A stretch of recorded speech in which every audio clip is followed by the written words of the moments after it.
And now we review Tomorrowland, Disney's latest critical and box office flop that is actually, I think, is actually watchable. I mean, it's nothing great, but it's one of those movies that is nothing great, but it's also not as horrible as everyone says it is. You know, Jupiter Ascending comes to mind. I'd say this is the better movie, but not by leaps and bounds.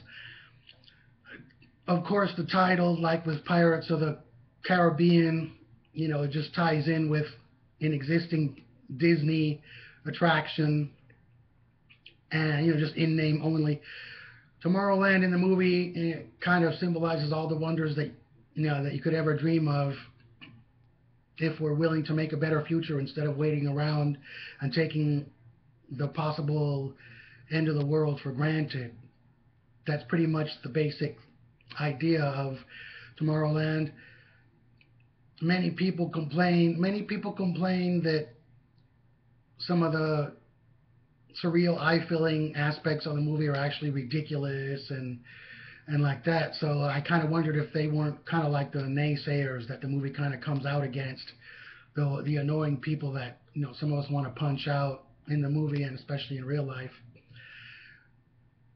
Some of the set pieces, some of the action scenes and all that are at least fun and fast moving. There's a few twists and things like that. Basically, it's a quest. It's about a quest to do whatever it takes to build a better future. So one of the stars is George Clooney, who was cast against type. Usually, he's very lovable and buddy buddy, as in Gravity and even in Batman and Robin. He just tends to have that laid back way about him, and in this movie, it's a lot different from that. We have a very spunky teeny bopper heroine, and I kept thinking there needs to be more people like her.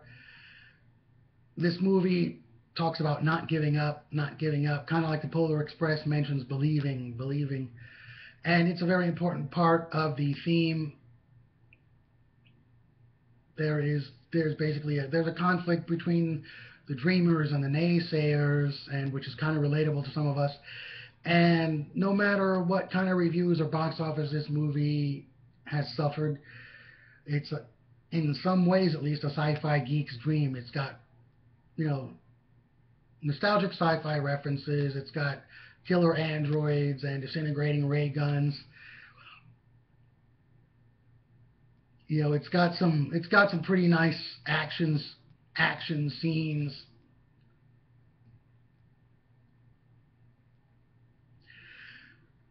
And of course, as usual with a Disney movie, the special effects are really good, and the movie doesn't overindulge too much in CGI. And Michael Giacchino's musical score is pretty solid as always. He's been doing a lot of Disney musical scores, along with the Star Trek reboot movies and Jurassic World, all of which also had good musical scores.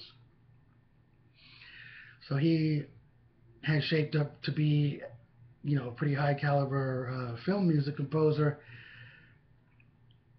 So Tomorrowland is eye filling, and a lot of people just couldn't appreciate that, but it just kind of symbolizes what the imagination can do, not only in a movie, but if someone wants to use their imagination for good. So I say just give Tomorrowland a chance. It's well paced. It's got its humor, and it's got great production design also. So just give it a chance.